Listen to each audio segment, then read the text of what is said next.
Hey, I'm Sam Hahn, and you're listening to the Weldon Green Podcast, a show about performance and esports. Weldon Green is the performance coach and sports psychology trainer for esports athletes focused on helping them optimize their game, learn faster, stop tilting, and get in the zone.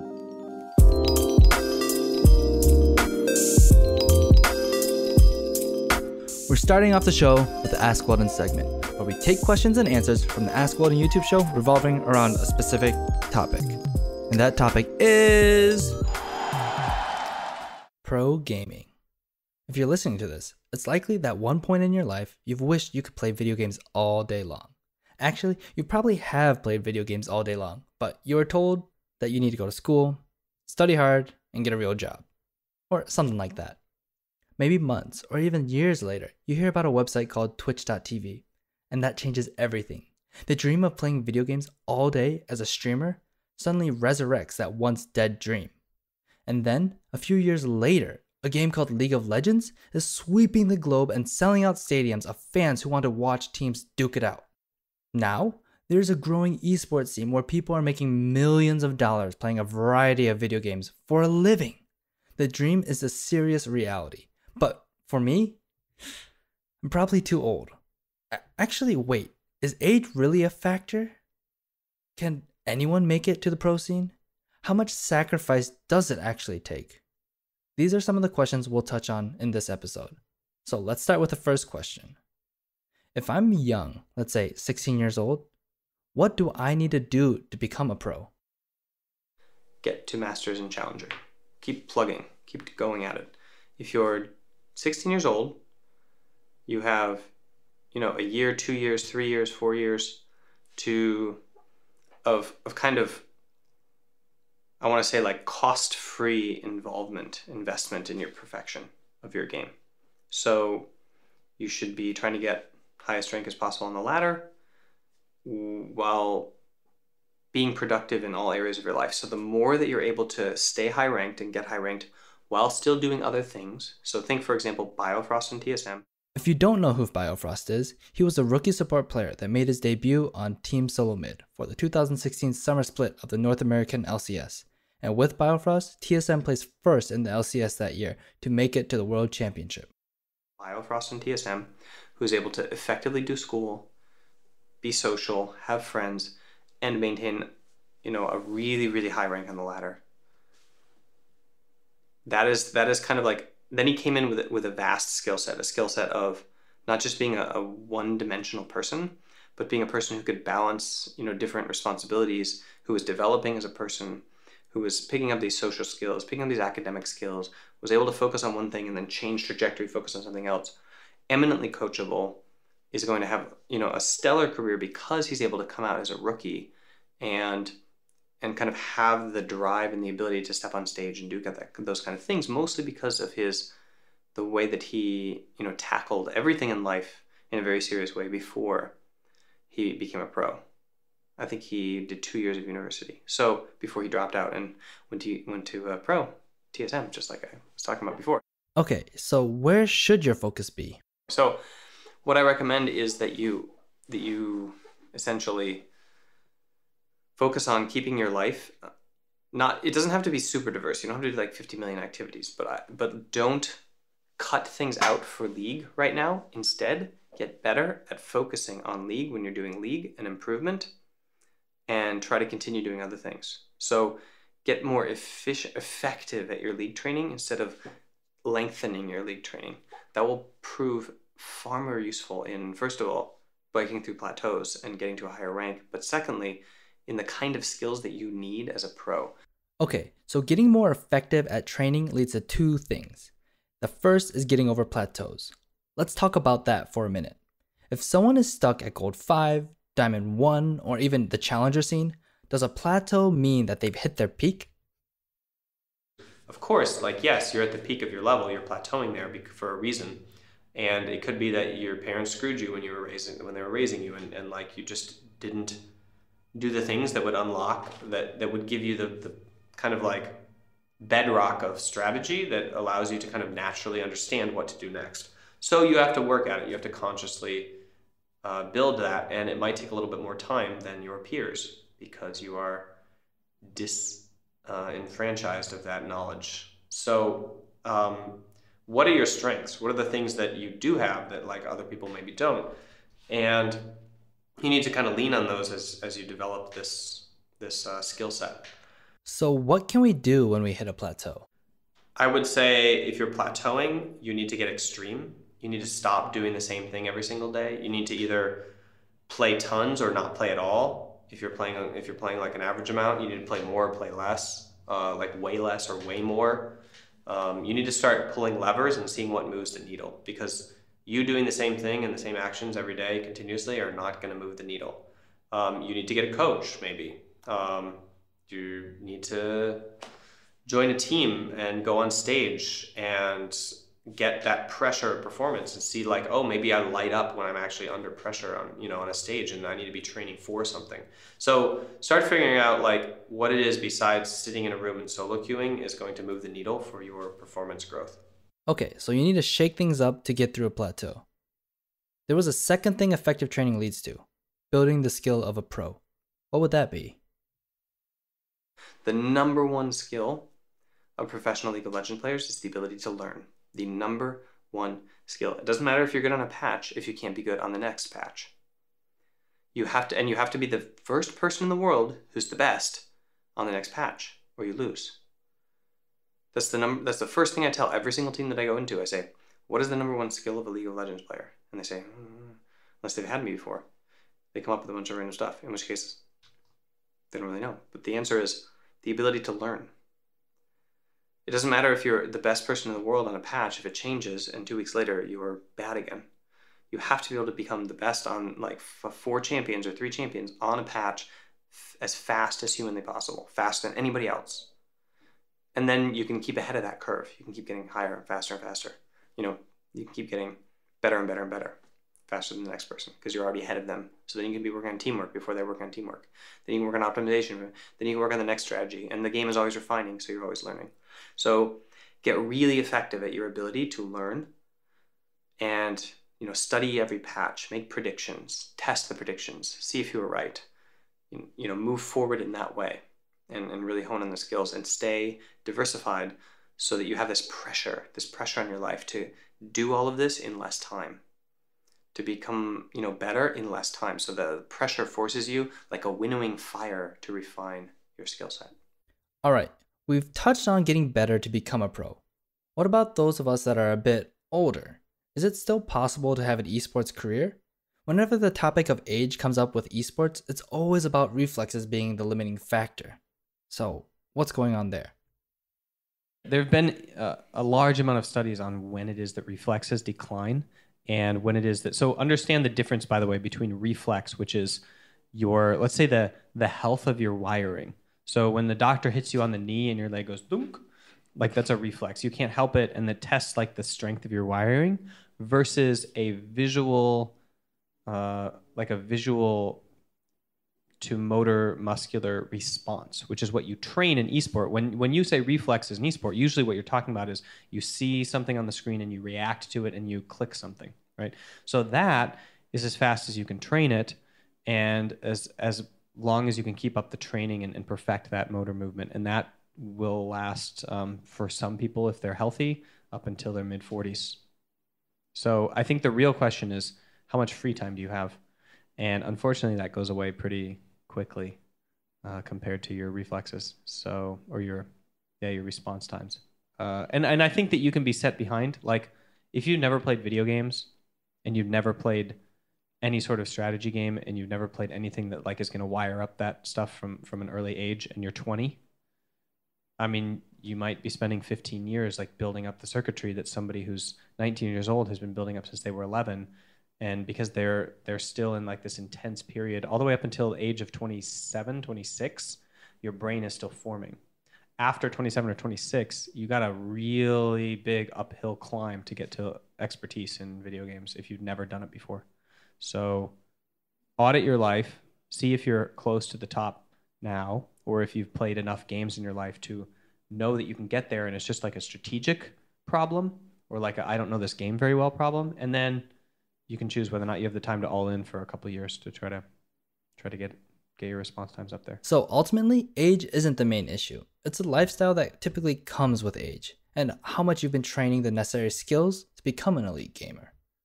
So let's say we want to start building our life to become a pro. What's the best routine to set for ourselves? This is such an individual question that requires complete context on you as an individual, because I could give the best routine to become a low player to somebody and they would never ever become a League of Legends player, and I could give you Alish, so Freeze's routine, and you would be like, that would never get me pro, and he became pro in like 12 weeks. So the best routine is one where you are measuring your progress and making consistent progress all the time. And when you plateau, you're finding a way to break through it really swiftly.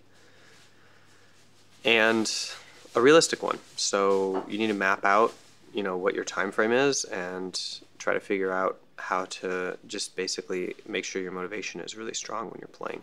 I think the worst thing that you can do is overplay when you're not actually ready to focus on improving. I got way better on 2 games a day than I ever did on 10 games a day. Literally way better on 2 games a day that I fully invested in with all of my force of life and like study and prep and preparation and VOD review and everything. I climbed all the way to Diamond on that. And previous to that, I played like bucket tons of League of Legends like all day long, and I never got out of Silver. Okay, so the best routine is to find a way to be full focused in the games that you're doing, and always have a plan. Go in with a plan into every single game. And whatever routine you have that you in your life that you can use to maintain that depends on the context of your life. It was different for me because I was I was a father. It's gonna be different for you if you're at high school, if you're college, if you're whatever. So there's no optimal answer. There's just the best answer for your life. So if you were to give an example of someone that has 24 hours a day to train to become a pro, what would that ideally look like? Okay, so I'm assuming 24 hours, meaning you are going to sleep, but you don't really have that much to do, so you can sleep like at any time. You don't have like a morning or an evening thing. Okay, so example schedule. First, I would find out when is like the best solo queue hours for your time zone. So usually it's kind of late at night, usually like between 11 p.m., 2 a.m. is like the most competitive, tough kind of solo queue hours. And the best ones to climb, or the best ones to rank up, are kind of early in the morning, maybe between like 6 a.m. and, like noon-ish. Because people who are playing there are usually kind of laid back, low key, at least is what I found in Europe, low key, and willing to play out games that are from really, really far behind. But I feel like they're not as competitive, meaning I don't run into as many stellar, insane playmaking as I do between like the 11 to 2 a.m. block. So I would just play a bunch of different hours and kind of notice when you have the most trouble ranking up. So you'd face the most challenge in terms of trolling teammates, tough opponents, that kind of things. And I would aim to kind of play during those hours, because remember, your goal is not to rank up, it's to be better. So you center yourself around that. That's when you want to have peak solo queue. And then you wake up and you do a morning routine.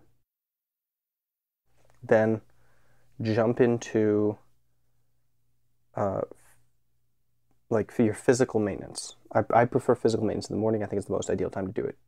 I don't think it's a good idea to interrupt your sleep at night. If you can choose to do it in the morning, you should. You can, of course, do it at night, but I would choose to do it in the morning.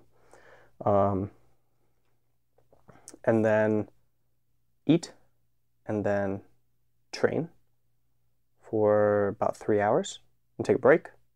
Go out, walk about 10 minutes to someplace. Eat, walk back 10, 15 minutes. Set up new goals, review your morning games. So watch the VODs of them, like on plays.tv. They're not sponsoring me, but they're amazing. Then train 3 hours in the afternoon. take a break. Make sure, by the way, in between each game that you take a 10-minute to 15-minute to 20-minute break and you stand up and you walk around and you maybe have the thing playing while you're walking around, or you go get a drink or something. And you think about the game and you review all of your mistakes from the game and all of your successes from the game. And then, so then after the second kind of training period, you walk 10, 15 minutes away, get some food, walk 10, 15 minutes back, or you just take a 25-minute walk and you come back and you make food.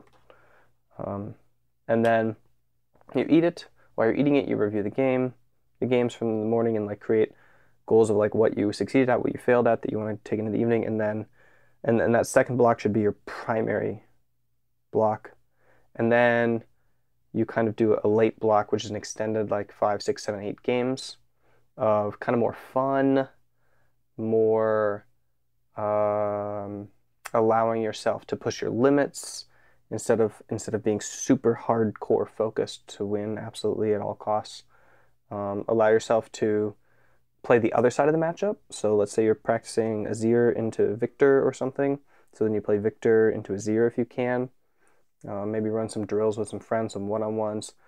Play some ARAM with some hope that you get a champion that you can practice flash engages on or something. I don't know. Allow yourself to kind of relax and also find your motivation with the game, and don't lose your good habits that you got from the day. Try not to add bad habits to it. So that would be my schedule. And then you make a nighttime routine, because it's really hard to go to bed when you're kind of playing into the nighttime routine. So I would create a specific time, and your game ends like within 20 minutes of that time means you stop, or if it overlaps that time, then you're done. And then you do the nighttime routine, which is usually something like you eat a little snack while you're watching a YouTube video, you brush your teeth, you get in your PJs, you go into your bedroom, you get into your bed, you pull up YouTube or a podcast or a book or something, and you kind of chill for a while, and then you cycle down. So you do the same exact thing, the same exact routine will help you get to that tired point where your mind stops racing, help you erase any kind of bad games. If you ended on a bad game, it'll help you just go to sleep. That's what I recommend. Or if you do the gym at night, that kind of wipes it for you. So. Now, there are a lot of sacrifices and difficulties that aspiring pros face. One of the most difficult ones is their age. They're mostly young gamers under the age of 18. That means they're probably still dependent on their parents. They still have pressures of going to school and becoming working adults in the traditional sense, and most parents don't really understand the whole esports thing yet.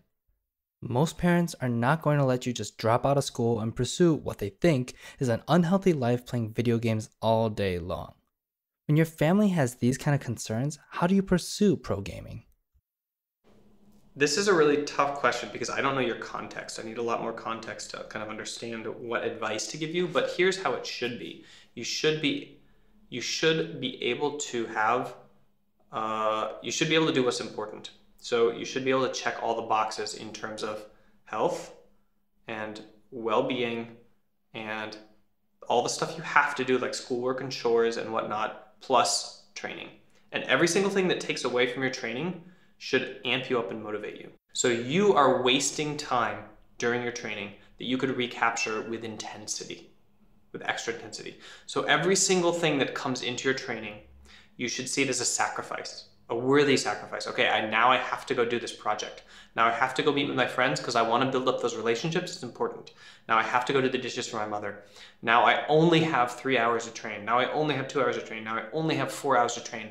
Therefore, you should all in, double down, quadruple importance those 2 hours that you get, and the importance of every single decision and action that you take during those 2 hours should be like seared into your brain in terms of what you learn from them and how you prepare going into them.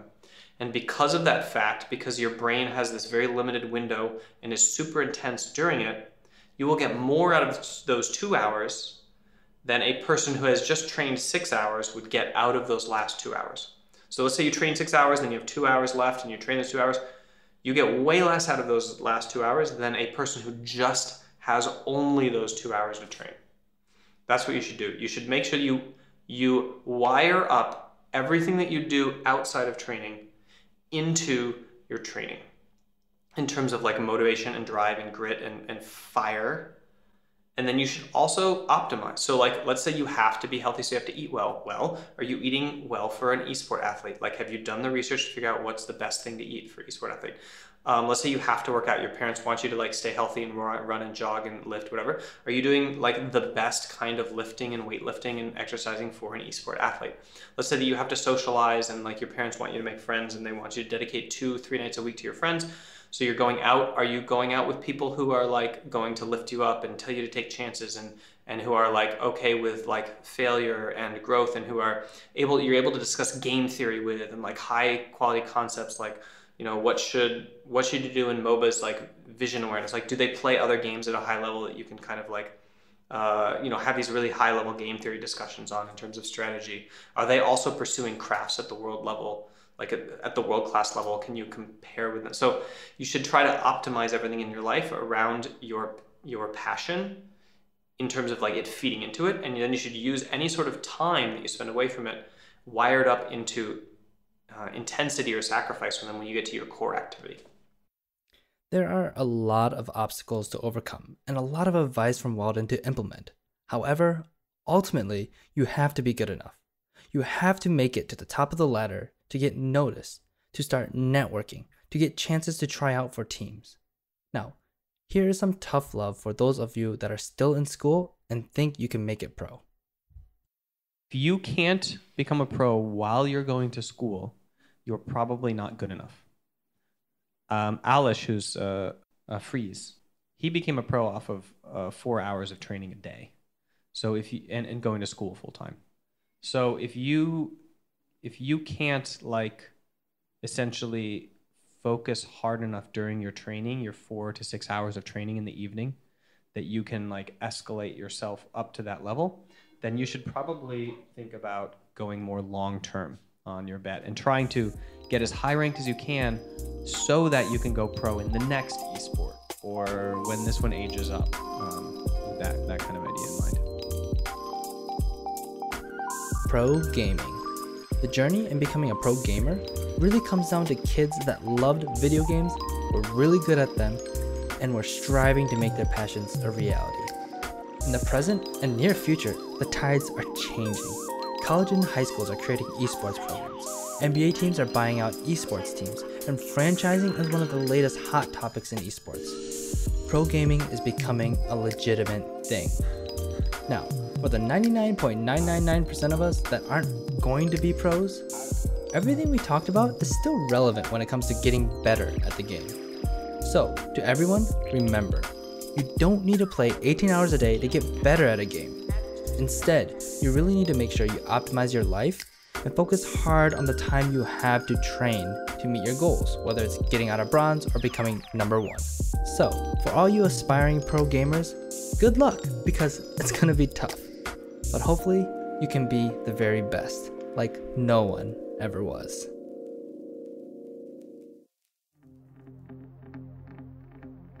Now, there are some things you can do away from the screen to make yourself better, and that's what the MAC program is all about.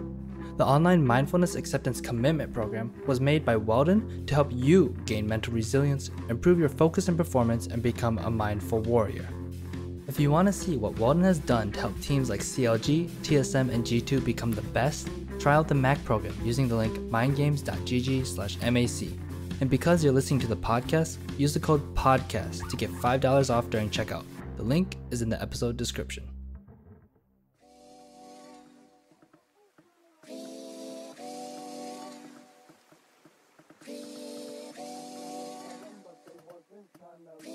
This segment is the Weldon Journey, part of the show where Weldon talks about whatever experiences and thoughts he wants to talk about.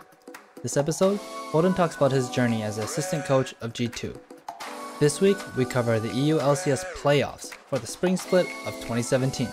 Here's Weldon. Okay, I'm here to do a little story time about the finals.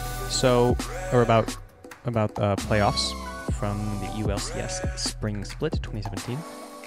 So we qualified straight in for the playoffs, and it was really nice. I think we got first place for standing in the split, which means we get a bye.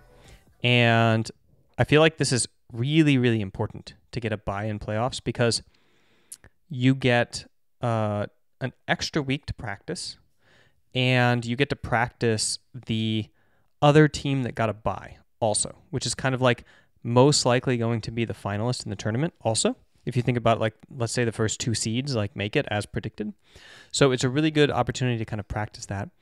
And you get an opportunity to watch an entire weekend of your opponent's games being played, and you get to see the champions they're playing and how they understand the meta in preparation for your game against them next week. So when you get a bye, that means you know that there's these other 4 teams that are playing to see who gets to play you, and you get to see all of their secrets exposed. Not only that, you get to see a best of 5 with all of their secrets exposed, and they see nothing from you.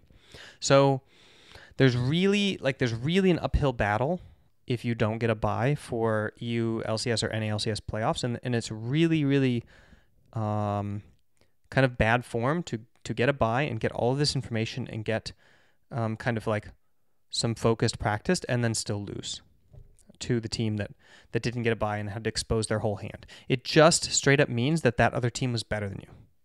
If that's what happens. Like it means that no matter how much intelligence you gather and how perfectly you plan the draft and how well you know the meta as exposed by them and are able to practice it, they're a better team and they win. So that's kind of what that means if you get a bye and you don't win. So first of all, it's really beneficial to get a bye in terms of like information warfare, and then it's really bad not to get a bye. Then you have like a really tough climb into playoffs. So we ended up getting a bye, thank goodness. And so we got to take like the easy street, I guess, through playoffs.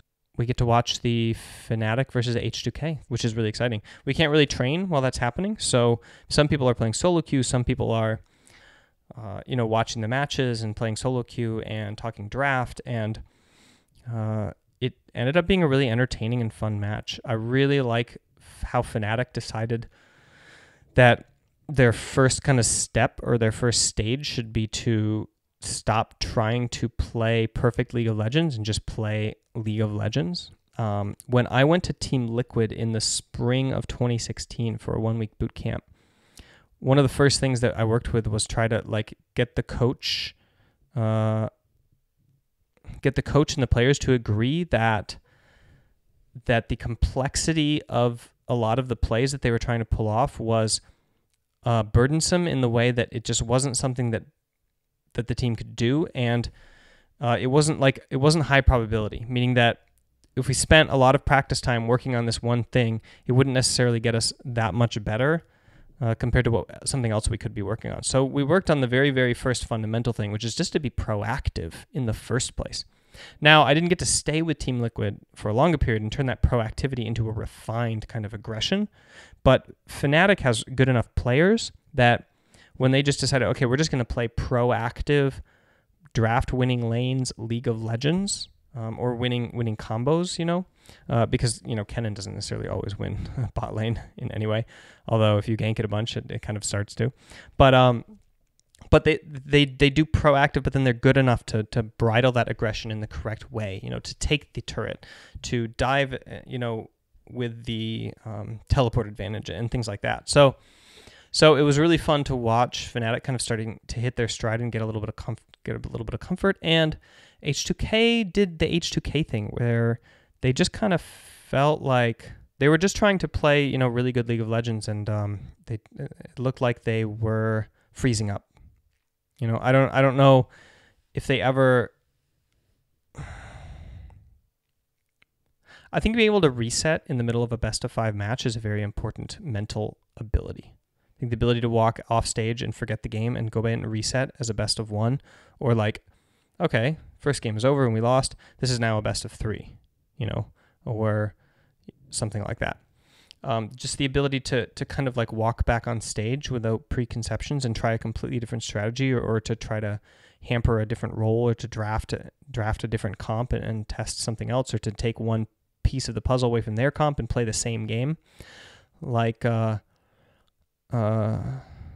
is kind of a crucial. I don't know if you remember the fnatic series, but we drafted a comp against fnatic and they beat us, and then we drafted the exact same comp and beat them because the team was like, okay, we want to pull the reset switch and say that we made a mistake, but we believe in this comp. And a lot of times G2 will do that, and they'll take one piece away from the opponent that kind of like ended up countering what we were trying to do. And so we'll ban one piece and then draft a very similar style and not make the same mistake. and go for it. So I felt like H2K was missing a little bit of that. I felt like they walked off stage and then they just brooded, and then they walked back on stage and they weren't finished brooding. They weren't finished resetting. Something felt wrong about their level of safety and passiveness. So that was sad to see because I love H2K, and on the other hand, Fnatic was exciting to watch. And let's see what to talk about in Hamburg. First of all, it was their typical Riot event, which means that it was just unbelievably, incredibly overproduced. Like the Riot events are just so amazing. I don't really know how else to say it other than like they are able to make their players feel like superstars. I'm pretty sure that the top, like even the worst pro in League of Legends feels like a top UFC star. And the best pro in League of Legends probably feels like Conor McGregor. Like when Faker was shaking Ronaldo's hands at MSI 2017, after winning, he was probably like, who's this soccer player? You know what I mean? Or this football player, sorry, Europeans. So I really feel like Riot just has this like ability to put on an event that, and the way that they take care of their pros makes it feel very special. And so we get there, and it's in this gorgeous hotel. It's the event is in this amazing venue. The player managers and the player handlers have everything set up. You go into the locker room, and it's like the players' pictures are in each of the lockers. Their desks are laminated with their faces. They have the entire arena set up. They have a personalized tour when they get there. Everybody gets kind of their room. All the meals, everything is taken care of. If you need something, then you have these amazing player managers who will run out and help you in any way. They kind of treat the players as their kids in a way. So they have their Riot mommy and their Riot daddy, helping them with that. And then you have this whole crew, this whole staff kind of oriented around your experience and around pulling off this amazing production. And yes, there are media obligations, and yes, there are incredible obligations on the players in terms of training and things outside of training, in their life that they have to handle and that they have to do in order to produce this show. But Riot really tries to be super nice about it and super light about it in a way that kind of the UFC does. They have the media obligations, and it's very rare that players are burdened by them and that they interfere with training. And it's very rare that players, turn them down and dive out of them just because they're managed so well. First, we had to play the qualifier from the quarterfinals in the semifinals. So that ended up being Fnatic. And to be honest, this series was a 3-1, but it was a lot closer than it looked, I think. I'm not really sure how it looked to the fans, but it felt a lot closer than it was. I think Fnatic is a team that we, for some reason, have had the most trouble with the entire split, just in terms of how hard it is to pull out games against them, how much they pressure us. It really kind of feels like when I'm listening to the comms and when we're watching our team G2 play against other opponents, that it's kind of easy to read them.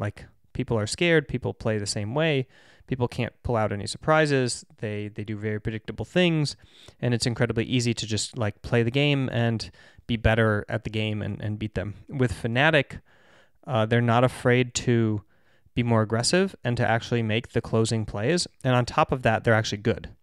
So not only are they being aggressive and making the closing plays, but they are the correct plays. So they apply a lot of pressure. And I'll give you a simple example.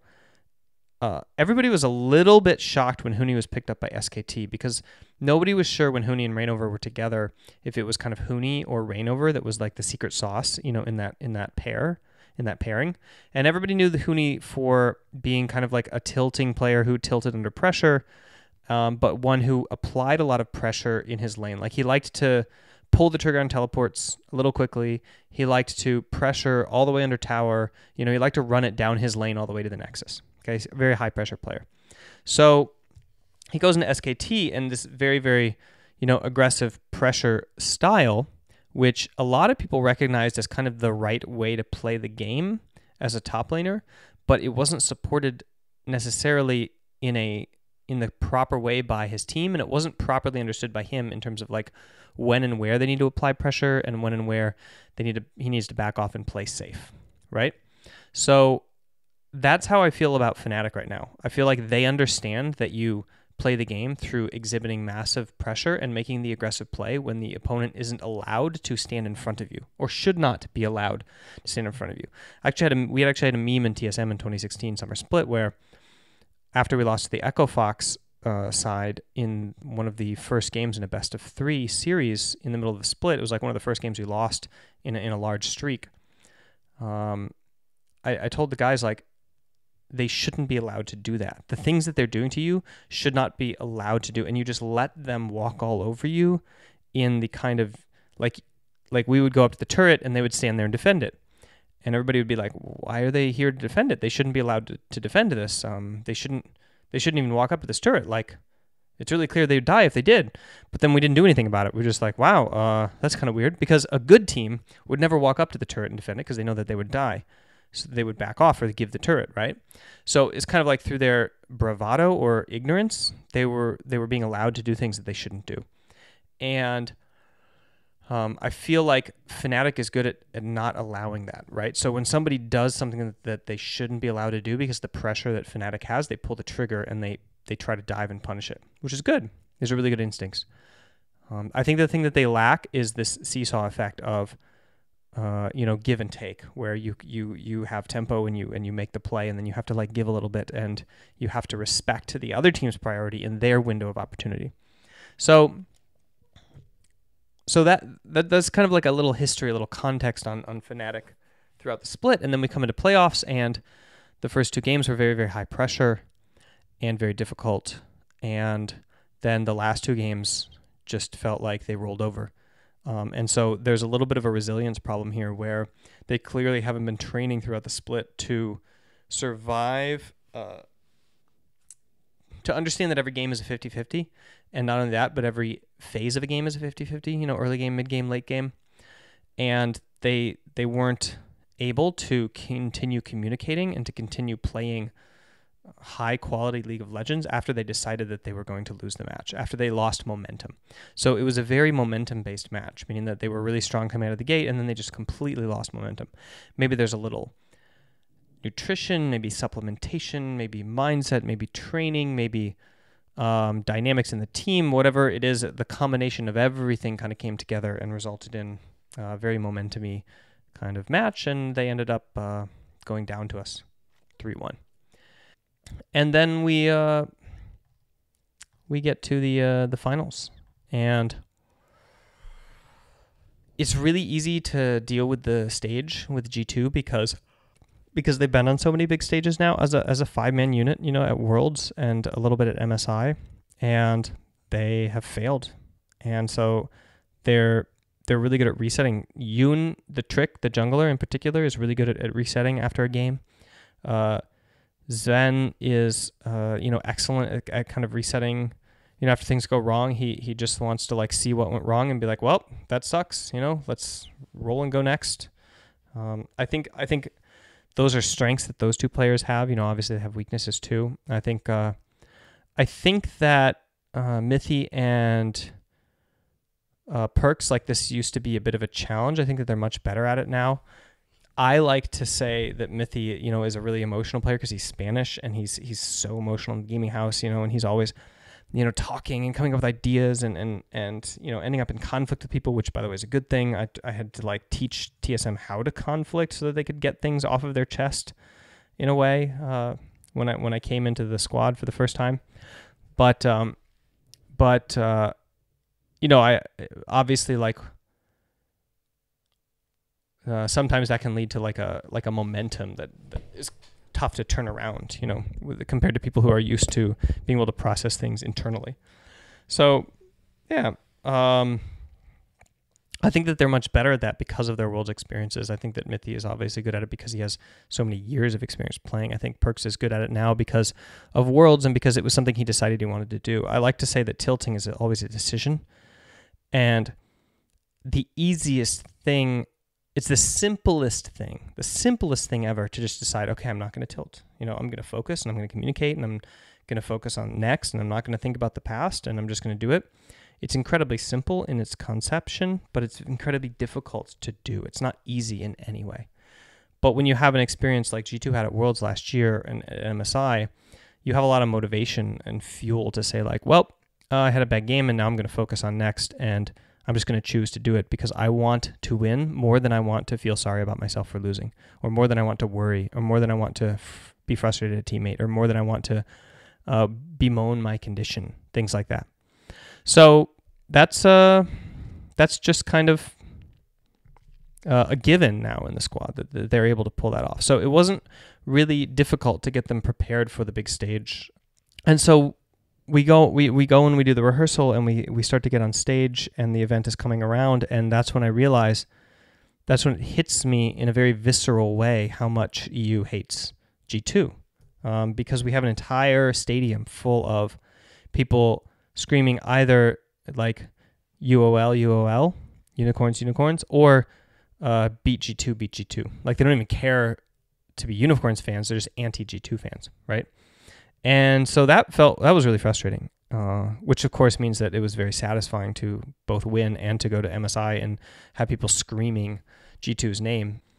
But it was really shocking to me because, like, as a rational human being, it was really obvious that, like, G2 MSI 2016 had a roster shift, and that was like the correct thing to do, was to change rosters. And then the correct thing to do was to prepare for summer split, especially with like a negligible prize pool and a buy that doesn't really mean anything. And then when Worlds rolled around, like it was really clear that Europe sucked. And I think that I've made a video kind of content piece about this before, how good Europe got out the Worlds boot camp, how they started off really bad and they ended up improving much more because the players and the coaching staff were soaking up so much abuse and they were learning the game like very well. But I like, as a rational, normal kind of like analyst who can see the game and see rosters and see decisions that are making, like it just seemed really obvious. I don't really understand or get the whole like anti-G2 thing in Europe, and I just thought it was like a meme. I didn't realize it was actually real. Then I went to the stage and I saw it was real, and it was kind of shocking and a little bit dismaying to realize that there are people that actually kind of think this way. But whatever, it is what it is. And it always feels good to prove those people wrong and then to deny them as fans. I like to take it the next step. I like to say like, okay, yay, like now we've shown that we're actually good, and no, we just still don't want you as a fan, so please go away, hater. But that's like a personal thing. Like with my personal brand, that's how I do it. Obviously, a brand like G2 needs every single fan that they can get. So if they can get bandwagon fans because they're good, that is how you do it. There's a lot of grudging Patriot and the Yankees fans who are fans because they know that the team is good. And that's just how it is. So the Unicorn series was very similar to Unicorns at IEM. They tried to play our game of League of Legends. They tried to play real League of Legends, so they weren't trying to do a lot of cheese strats. They weren't trying to do a lot of like high pressure comps. They weren't trying to do a lot of snowball comps that either get ahead a lot and like take a bunch of towers or lose the game, one of the two. And yeah, they just made, small mistakes here and there, and then big mistakes later on. And it felt pretty straightforward.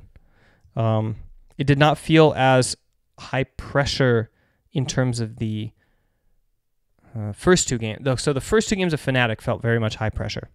It did not feel as high pressure as that, but of course, because we're on stage and we have all of the fans, and because so much is on the line, then it does feel high pressure, right? And the loss was very tough, like the game that we lost. But resetting after that was rather easy, and we squared that away. I think that winning was really interesting because we got to go and do the fan high fives and take pictures with everybody. We got to go I think winning was really interesting because we got to go out and do fan high fives and the fan meet and greet and take pictures with people and do a bunch of interviews and do the press conference, and everything's a little bit different than it was in NALCS. A little bit more like Riot is always like a little more hesitant to do stuff in Europe. It feels like they're always waiting to ask permission and waiting to ask what like Daddy LA Riot, if it's like okay to do this, then just like going ahead and like doing stuff. In North American LCS, it always feels like they just will come up with an idea and do it 5 seconds later, and like changing things is easy and everything's pliable and you just talk and it's done. Everything that is like common sense and logical, is common sense and logical. Like I was shocked that there was no tea, So it's like, hey, the tea's gone. So I was like, hey, I could run out and buy some. And they're like, oh no. And they just ran over and grabbed some from like another kiosk or something, brought it in. And I feel like, in another company, sometimes you say the tea is out or the tea is wrong, and they have to do like a requisition order and create a committee to analyze it. And that's not what the European LCS is like in European Riot, but it kind of feels like that's what's happening sometimes.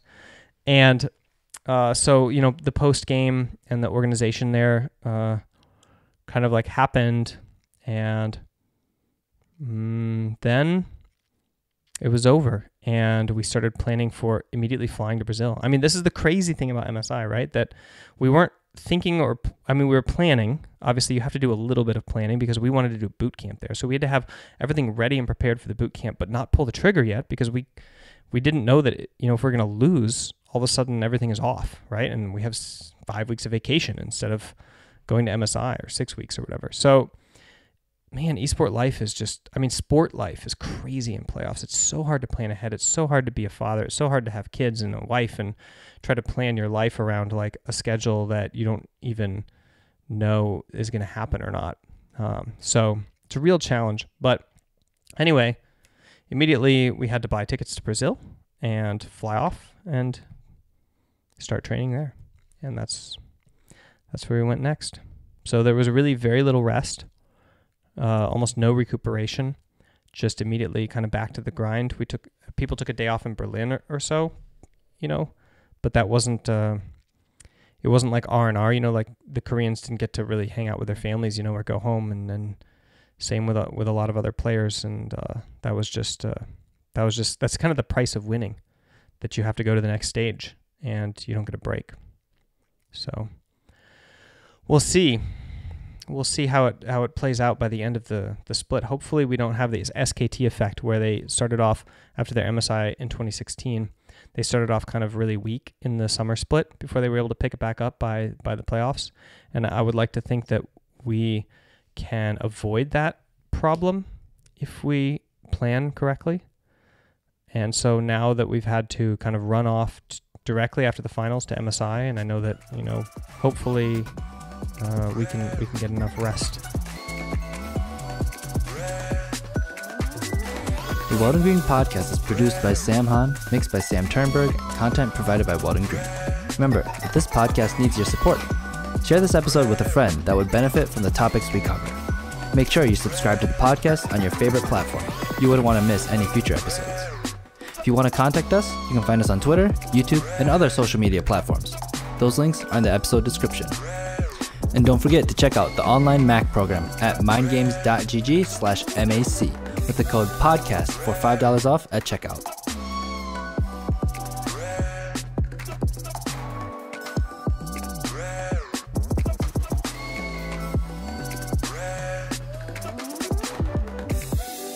The music you hear for the Weldon Journey is by Jamie Blake. The Mac music is from SoundsLikeAearful.com, and the music from the Ask Weldon segment is from Guyvis. You can find all the music and artists in the episode description and our SoundCloud playlist, Weldon Selects. Again, I'm Sam Hahn, and thanks for listening to the Weldon Green Podcast.